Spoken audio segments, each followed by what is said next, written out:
What's good, people? This is my second live on Substack, and last live was such a hit. I was like, you know what? Let me jump back on again. What was really cool, and I didn't know this about Substack Live, was that it recorded the video, it saved the video, it sent the video out to my list, which I did not intend. So I'm gonna have to figure out what that looks like afterwards. But Substack cuts up the video into these little clips that you can, repurpose. And because I was just vibing, like I wasn't in my normal podcasting mode or, you know, on stage mode, if you will, I found that the clips from the video came um so much more authentic.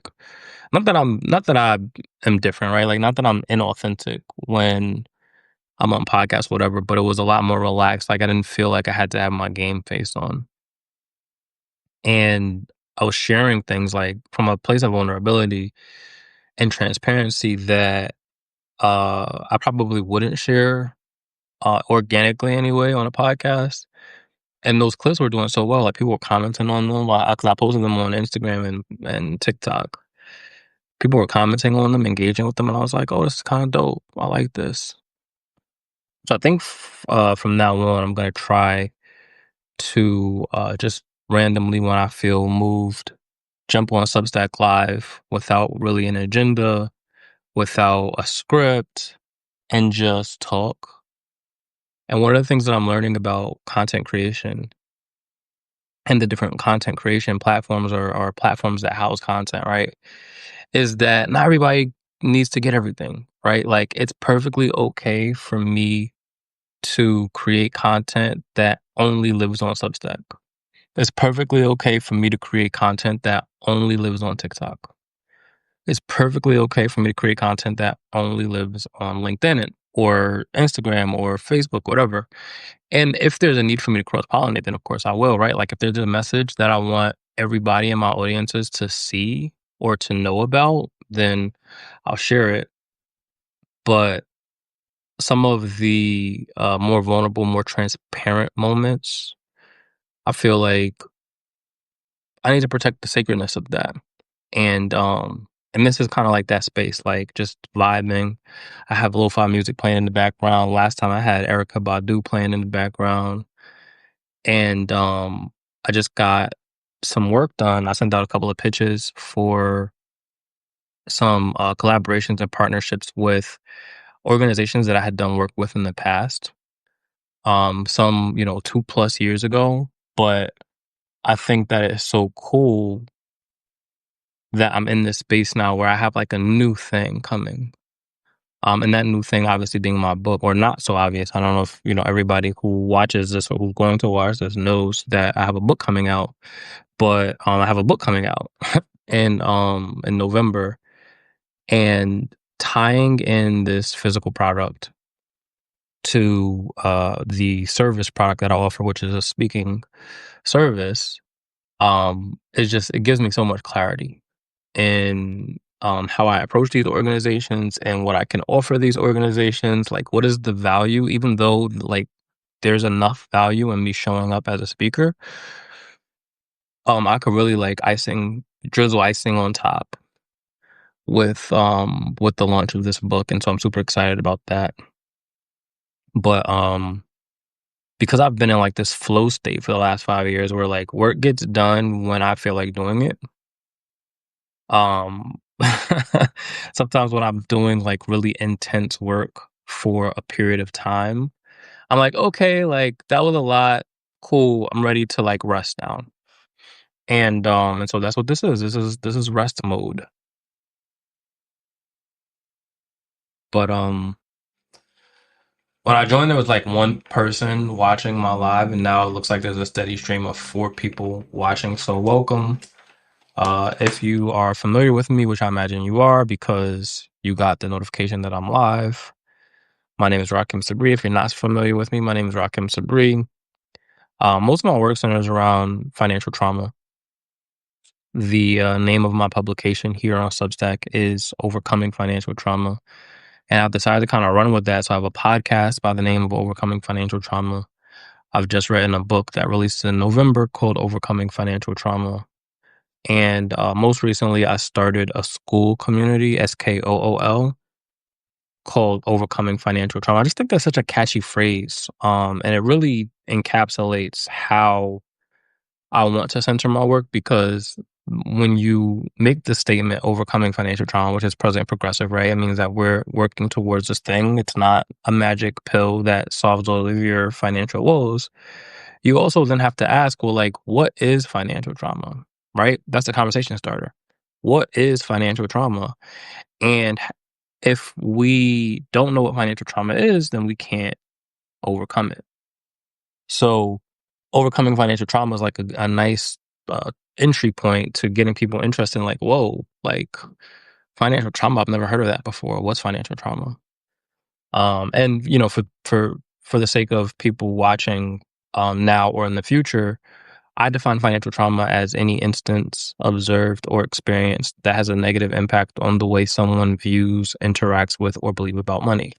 So I break down financial trauma into 6 sources, and I talk about how each one of those sources shows up, and then move through what I refer to as my 3 E's of overcoming financial trauma framework, or 3 E's for short, which is exposure, education, execution. So, right in the first phase with the exposure, I'm talking about what is financial trauma? How do we define it? How do we recognize it? What are the sources of financial trauma? And then move into the education phase where I talk about, well, how does financial trauma show up in your body? So I pull from a lot of trauma research on the topic of generalized trauma applied to the topic of financial trauma, and making some concrete examples, because so often are we socialized not to view money as a threat or as a potential source of trauma. And so, in my work, I am re-socializing people to recognize that financial trauma is a form of trauma, has the same impacts that generalized trauma does, and that individuals who are experiencing financial trauma usually don't have the vocabulary to describe what it is that they're experiencing, because of our financial socialization that tells us that money is not a threat, money is not emotional, money is not behavioral, it's math, it's numbers in your bank account, et cetera, et cetera, et cetera. And what I found to be really interesting about this take on financial trauma and people's reactions to it is it's very critical of the systems that we navigate, right? Not just financial systems, but political systems, economic systems, sales cycles, uh, uh, religious, cultural systems, familial systems. It looks at things through a systems lens, and of course, systems theory has informed the perspective that I offer. And then people ask, okay, well, now that I know what financial trauma is and how it shows up, like, who's not experiencing financial trauma, right? Like, who's immune to it? Does more money solve all the problems, or like, what is the issue here? And I think that that's a really good question. I think that that's a really good question. I really want more people to start asking that question. Who does not experience financial trauma? Because I'd be hard pressed to find somebody who is not experiencing financial trauma. Even the billionaires, I believe, experience financial trauma. And the reason for that is because financial trauma reveals that money, viewed through the lens of a threat, makes us more similar than we are different, right? Even people who are high income, high net worth have assigned an identity to money, have assigned representation to money that falls into um, some broad categories, but 3 of the most common that I hear are security, or safety and security, power, and freedom. And so if your safety and security, power, or your perception of power, and freedom, or your perception of freedom, is threatened through a financial lens, you are going to engage in the same evolutionary responses that somebody who's experiencing poverty is going to engage in, right? Because we're all hardwired the same way as human beings. So we'll jump into either a fight or flight or freeze or fawn state. And then some people add some extra F's to that, but I like to keep it kind of within those four: fight, flight, freeze, fawn. And so we'll see very similar behaviors physiologically, or let me separate those two. We'll see very similar behaviors and very similar physiological responses showing up in individuals across income and wealth spectrums. And I just think that that's so fascinating because so much of our socialization, not just financially, but broadly, generally, has us categorizing from a very young age people into the haves and the have-nots, right? Especially in the United States where capitalism is a dominant economic system, we look at people as either they have it or they don't have it. And if they don't have it, they're either going to fake the funk and pretend that they do have it, or embrace the fact that they don't have it and then be ridiculed for not having it, right? And so we see these patterns of socialization that make us have this disdain for people who don't have it. And we don't want to be the target of that disdain, even if we are in a position that is the same and or similar to the individuals who are at the other end of the pointing of that finger. And we see this in financial educators and financial influencers as well, who also point probably the biggest pointers of the finger that says, "Oh, you should have done, or you should do, or you should not have done," using using guilt, shame, and fear-based practices to get you to buy their program. And one of the ethical kind of dilemmas that I've had over the last 5 years plus, but 5 years specifically since embracing entrepreneurship full time, is how do I package my knowledge and experience on this topic in a way that doesn't make people feel like they're being guilted or shamed into a purchasing decision, right? Like that feels not good. That feels not good for me, but it feels not good if you are the person who's buying. And I've had to overcome some of my own limiting beliefs around, worthiness and whether or not people would actually pay for my information, or what kind of containers do I need to dress it up in? What kind of language do I need to use? What kind of sales practices do I need to incorporate? Yada yada yada. So yeah, that's the stream of consciousness that I want to share in this moment. Um but yeah, I've been reaching out to different entities, organizations, or really to different people who represent these entities and organizations as gatekeepers or seconds to the gatekeepers. Um, Last time I was on a live, I talked about the fellowships that I'm eyeing and that I absolutely will be applying for. I just haven't made time to do it. I've also been engaging in TikTok's trend around creating a personal curriculum, which I think is fascinating. Um, because for whatever reason, people need a reason. People need a reason to learn. People need a container to learn. And I'm all for it. You can't see it right now, but I'm surrounded by books. Like I'm constantly in a state of learning. And there are books that I have that I haven't even opened yet. Like they're brand new from 10 years ago. There's books that I have. I think the oldest book in my possession is over 20 years old, if I'm not mistaken. If not over 20 years old, close to it, which is crazy to say. But there are books that I have in my possession that I've had in my possession for like close to 20 years. Um, which means I got the book probably like I'm 35, so that means I got the book probably around the time I was 15. 15 feels like a lifetime ago. But yeah. So yeah, I'm vibing. I only got 4 steady viewers right now. Last time I had I think up to 10, which was kind of cool.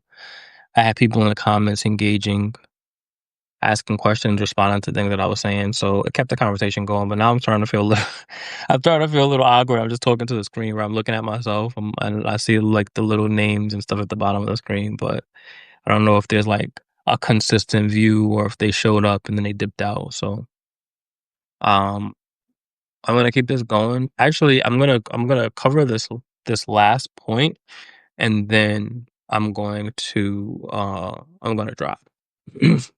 So last year, my mom saw an ad on Facebook. I believe it was Facebook for this book that was advertised using copy that said "Become a better reader, writer, researcher," and it talks about a model known as um, Zettelkasten. And so the author, he talks about, what this process looks like and extracting information, like actively reading. So, extracting information while you read, and then not just stopping at the extraction of information, but taking that information and reformulating it into your own writing. So, as you read, you write and you constantly create content. But also, what the author pointed out was that people tend to read, highlight, and underline within their texts, and then never do anything else with it, right? Like they read, they highlight, they never go back to it. So I've gotten into the practice of using note cards to track ideas, to track information, to create bibliographical references to things that I've read, and being able to turn the information that I'm reading. So like I have a little diagram here. Turn the information that I'm reading into resources that I can then use for the creation of content in the future, whether that be a new book or some written content or some video content. But there's a couple of methods that the author teaches, which I think are really cool. And so one of the methods involves writing out the bibliographical details of a book that you're reading, right? So this one is for Becoming Supernatural by Dr. Joe Dispenza. And so you write out the title, you write out the subtitle, you write out the author, you write out the publishing house and the year that it was published. You also write the goal of engaging with that book. And then you write an overview of what the book is about, which of course you don't know before you start reading it. So he usually recommends that you just rewrite a broad overview of what you see in the table of contents, right? So like for this one, the table of contents are opening the door to the supernatural, the present moment, tuning in to new potentials and quantum, blessing of the energy centers, reconditioning the body to a new mind, case studies, heart intelligence, mind models, etc. And then on the back of that card, so this you see it's vertical. No, it's horizontal. On the back you turn it vertical. And so as you're reading, you might see a word or a phrase and you would write down that word or phrase, and then you would write down the page number. So you're not engaging with the writing yet. You're just creating a little bookmark for yourself so that it doesn't interrupt the flow of your writing, but so that you can know when you're ready to expound on that piece of information where to go back to instead of having to like flip all the pages and whatnot. And I just found this method of note taking to be so fascinating. And so, like, here's another one.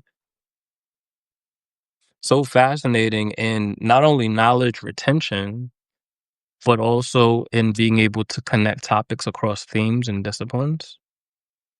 Um, and so it's really cool. I thought that I wanted to share that with you. I have since moved away from only recording uh the readings that I do and move into expressing ideas, right? So like at the top of this page, I have like a little light bulb symbol next to idea, and then I'll just say whatever it is that my idea is. And I find that that's helpful in developing talks, in developing talking points for podcast, in developing content that I could write about, et cetera, et cetera. So yeah, this note card method, these are all my note cards at the moment. You see it's starting to get a little thick, but I usually keep a stack of blank note cards within hand's reach. And of course, I have my traditional yellow legal pad. This one's almost done. I have another one here that is done. I have so many now, and then I have blank ones, and I have a stack behind me. I have 2 stacks of 12 and maybe another 12 on top of that. So it's a lot of writing, but I capture just thoughts in flux, meeting notes, whatever. Um, this notepad was actually what I was using and what I was engaging with as I was writing my book. So there's a lot of notes from the book, or in terms of the development of the book. There's a lot of notes from resources that I was reading while I was writing the book. If I was too lazy to create a note card, if I took something from a note card and I wanted to expound on it or develop it. So I keep these yellow legal pads around. And what's cool about it is that you can always go back and reference them later, right? So like I can go through these legal pads and create new note cards, or vice versa. I can go through the note cards and create material for my legal pads. And then I have a journal sitting here. It's more of a personal journal. So I actually am really bad about writing it. I bought it not too long ago. It's a lectern. And I think right about here is where I stopped.